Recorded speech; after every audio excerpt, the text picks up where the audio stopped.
Here on Suggestive Gaming, I love deep diving into the storylines of long-running gaming franchises, so it should come as no surprise that retro gaming and gaming preservation are huge passions of mine. I've covered different efforts to keep the legacies of classic games alive, so when Konami reached out about the Yu-Gi-Oh! Early Days collection, it was a no-brainer to check it out. Thanks to Konami for sponsoring this look into the collection and letting me check out the Steam version. Now, with disclaimers out of the way, let's jump right in. Yu-Gi-Oh! Early Days Collection compiles a staggering 14 original handheld titles spanning the Game Boy and Game Boy Advance eras, all based on the massively popular Yu-Gi-Oh! Manga and trading card game. Some of these games have never even been localized in English or released in the West before now, making this not only a collection of classics, but also the first way for many fans to experience these games. Personally, I grew up a big gaming fan, but somehow missed out on Yu-Gi-Oh! Entirely. I remember it being around, but somehow my friends and I just never got into it. Even so, I can't resist the charm of older handheld titles. There's just something about that pixel art, that chiptune sound, and the timeless menu-based gameplay that takes me right back to when these games were first released, nearly 30 years ago. Well, 30 years ago. Oh man. That's where this collection caught my eye. It's not only an incredible effort to preserve gaming history, but it gives new fans like me a chance to see where the Yu-Gi-Oh! Video game franchise began, and how it evolved over the years. Plus, each game has new enhancements in the way of gameplay modifiers and special unlockables to not only ease some rougher edges for modern players, but also provide a means to truly experience the massive amount of content that's here. And trust me, we'll get into all of it. First, let's take a look at the games that are included in the Yu-Gi-Oh! Early Days collection. First up, we've got Yu-Gi-Oh! Duel Monsters, originally released on the Game Boy in 1998. As one of the collection's new localizations, this is actually the first official way to play the very first handheld Yu-Gi-Oh! Game in English, 26 years after its original Japanese release. That's just wild. I actually learned in making this video that the first Duel Monsters game included here actually predates the release of the Yu-Gi-Oh! Official card game by 2 months, meaning that this was the first way players could actually duel like Yugi and the gang from the original manga. Now it's finally coming full circle, becoming available to a brand new audience for the first time, which is even more wild. While Yu-Gi-Oh! Duel Monsters focuses more on replicating the card game fundamentals rather than telling a storyline, it still weaves in characters like Yugi, Kaiba, and other notable duelists from the manga. The characters' personalities and the format of the tournament are loosely adapted from the series' Duelist Kingdom arc, letting you play through how the card game was framed in that story's universe. While you're only given quick peeks at the characters, it's cool to see how their designs were translated into 8-bit 4-color sprites.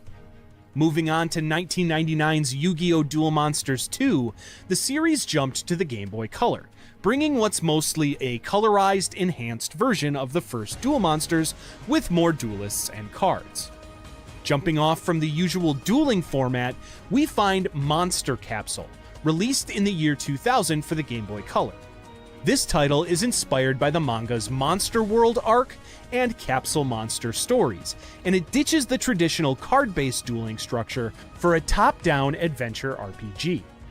In this story, your friends are literally brainwashed, captured, and transformed into dolls, leaving you to rescue them.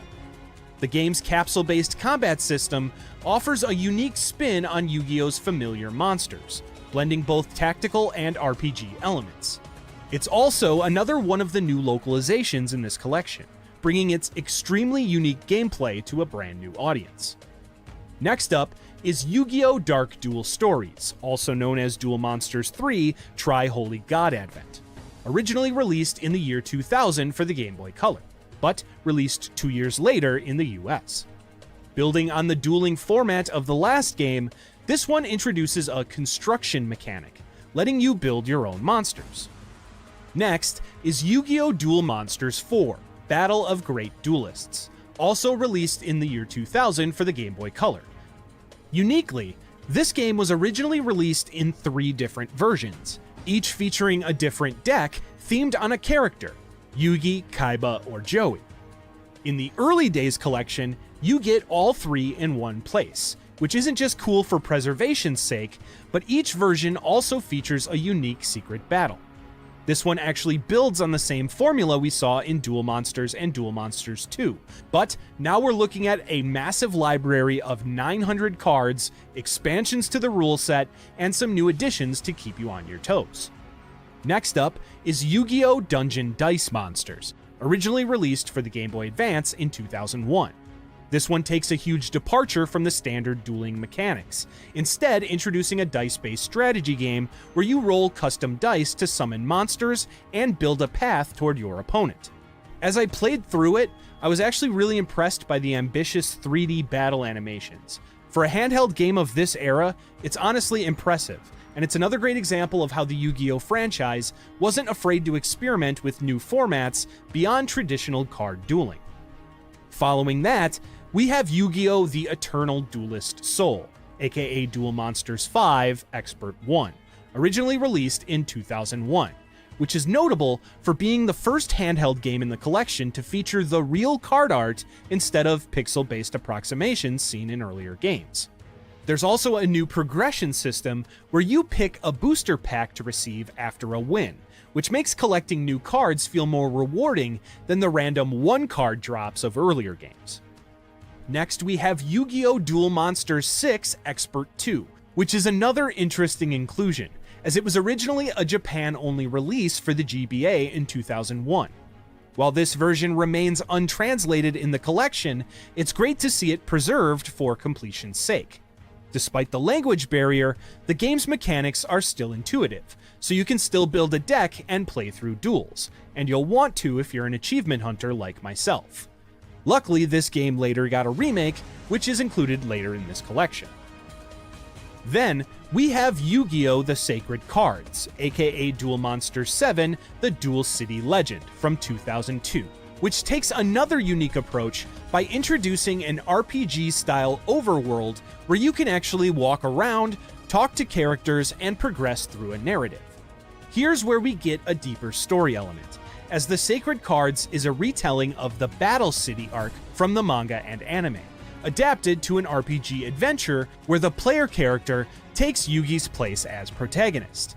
This means you'll actually interact with series mainstays like Yugi, Joey, and Kaiba, giving a twist-filled story to play through as you roam around Domino City seeking duels.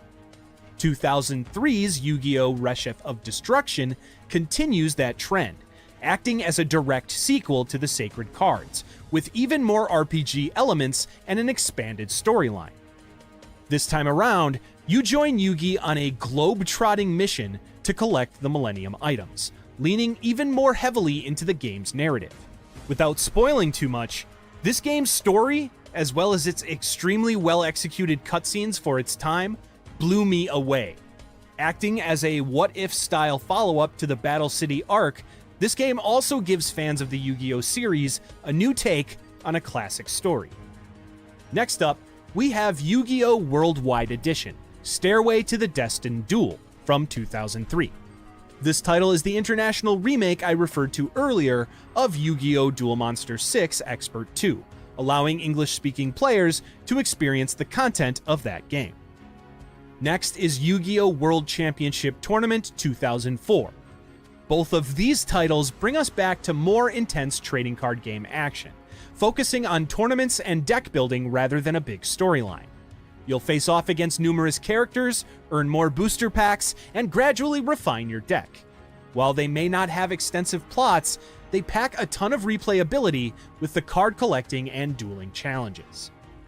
Then, we have Yu-Gi-Oh! Destiny Board Traveler from 2005, which, similarly to Dungeon Dice Monsters, goes the board game route, using Yu-Gi-Oh! Monsters and cards in a very different context. Gameplay-wise, it's simpler than Dungeon Dice Monsters, leaning more towards a party game vibe. This one's quick to pick up and play, especially if you're taking a break between the longer deck-building titles. Rounding out the collection, Yu-Gi-Oh! 7 Trials to Glory World Championship Tournament 2005 merges a bit of an overworld approach with more robust trading card game simulation. You'll roam around, challenge NPCs, open card packs, and work to level up your duelist. It ends the collection on a real high point for players who thrive on the deck building process. While its story might not be as in-depth as Sacred Cards or Reshef, it strikes a decent balance between RPG and card-focused gameplay, putting you in the world, but still focusing more on the duels. Looking through all these games, Early Days Collection really gives you a full picture of how the handheld Yu-Gi-Oh! Games evolved, from simple 8-bit duels to full-fledged RPGs and strategy experiments, and it's fascinating to see just how much variety exists across these 14 titles. Moving on to the collection itself, I have to say that I'm super impressed with the efforts taken to preserve these games thoroughly. For example, the Game Boy games that were black cartridges, meaning they were backwards compatible to the original Game Boy, can be played in both color and black and white modes. This was totally unnecessary, and honestly, I'm kind of surprised the developers even thought to include it. This, along with each game including every regional version, each with their own respective box art, makes this one of the most complete collections I can think of in terms of preserving every way to play these classic games. Each game also features a full manual that you can pull up at any point, fully scanned and translated, which, aside from the preservation aspect, is just extremely useful when you're playing. Speaking of, while you're playing each game, aside from the manuals, you can access video scaling options, video filters simulating different retro display technologies, and a unique border to pad the game's original aspect to 16:9. As another nice touch, when playing any of the original Game Boy games, you can play in grayscale or choose between 3 additional color palettes, simulating those classic green LCD displays. While we're on the topic of emulation, each game is preserved and presented extremely well, with no emulation issues as far as I could tell. The scaling options were nice to have, especially for the GBA games, which can really look great scaled up to modern screens. With this emulation, we get some great new features as well, like save state support, allowing you to save any game at any point and load it back up later. There's also up to a minute of rewind time, allowing you to go back and try a different strategy, or, as was mostly the case for me, undo a menu misclick. Finally, there's a fast forward feature to help skip through the grind, which some of the older games admittedly have a little bit of. All of these features, as well as the cheat-like gameplay modifications allowing you to unlock all cards and remove their use limits, are completely optional, keep in mind. The original experience is always there if you want it, but I personally really enjoy having these modern options available to the player. Speaking of modern inclusions, each game also features a single achievement to unlock, which was especially welcome for me. While most of them simply require you to complete the game's main campaign, some were a bit more strategic. Like I mentioned before, the Japanese-only Yu-Gi-Oh! Duel Monsters 6 Expert 2 features an achievement, specifically to win a duel using a certain victory condition. This one and a few others were a fun way to add additional strategy to the games, giving you a reason to play a certain deck. I actually really wish I had the time to hunt these cards down legitimately without using the enhancements to unlock them, because that additional level of challenge and welcomed grind would have actually been a lot of fun. Also, if you're like me and enjoy playing retro games on the go, this collection is fantastic on handheld PCs like the Steam Deck. Seeing as these games were originally designed with the intention of being taken on the go, they obviously lend themselves to modern handhelds just as well as they did to retro ones. There's just nothing like a quick duel on the go or deck building while traveling. Steam Cloud support also means taking your saves with you. Similarly, this collection is releasing on the Nintendo Switch, keeping the spirit of these mobile games in your hands. At the end of the day, Yu-Gi-Oh! Early Days Collection isn't just a trip down memory lane. It's a full-on time capsule of the franchise's handheld gaming history. Whether you're a longtime Yu-Gi-Oh! Fan reliving these classics, or a newcomer like me getting to experience them for the first time, I can't overstate how much value is packed into this collection. 14 games, multiple of them being brand new translations, all featuring quality of life enhancements and even one with online multiplayer, with more coming in later updates. Even beyond the nostalgia factor, seeing how Yu-Gi-Oh! Video games evolved over the years is a fascinating experience. The early titles are a perfect representation of late 90s and early 2000s handheld gaming, back when developers were still experimenting with how to adapt a card game into an interactive video game experience. Some stuck close to the source material, while others went in a completely unexpected direction, with full RPG mechanics or even dice-based battles. It really shows how the series wasn't afraid to shake things up while refining the core dueling mechanics over time. Plus, I cannot stress enough again how impressive the sheer amount of content here is. I powered through this collection using enhancements in every game, and I played for around 50 hours. Playing normally, this collection easily packs hundreds of hours of content for anyone looking to deep dive, whether that's by chasing achievements, testing out deck building strategies, or just enjoying the different styles of gameplay that these games have to offer. So, the question is, who is this collection really for? If you're a hardcore Yu-Gi-Oh fan, this is huge. It's a historical archive of some of the franchise's earliest games, including never-before-released versions, new translations, and a ton of ways to experience the series' roots. But if you're not a Yu-Gi-Oh player, honestly, I still think this collection is worth checking out. I went in completely blind, with zero knowledge of Yu-Gi-Oh entirely, and I still had a blast. A lot of these games hold up just as fun strategy games, even if you're not familiar with the lore or the trading card game rules. And for anyone who loves retro gaming, handheld nostalgia, or just wants to experience a part of gaming history, there's so much to appreciate here. Looking back now, I kinda wish I had given Yu-Gi-Oh a shot back in the day, because after playing through these games, I get it. There's so much strategy, so much depth, and I can understand why people have been so hooked on this franchise over the past 3 decades. This collection kinda let me make up for lost time, and honestly, I'm glad I did. If you're interested in picking up the Yu-Gi-Oh! Early Days collection, you can grab it digitally on Nintendo Switch and Steam, or pick up a physical copy. The physical copy even comes with one of the series' iconic spell cards, the Harpie's Feather Duster, in one of 2 artwork variants. Additionally, these cards carry a special Quarter Century Secret Rarity, celebrating the series' first 25 years. Huge thanks again to Konami for sponsoring this video, as well as their continued work in preserving their legendary franchises with putting together such a thorough and well-presented collection. If you want to check it out for yourself, click the link in the description to get your copy. And as always, thank you so much for watching, and I'll see you next time.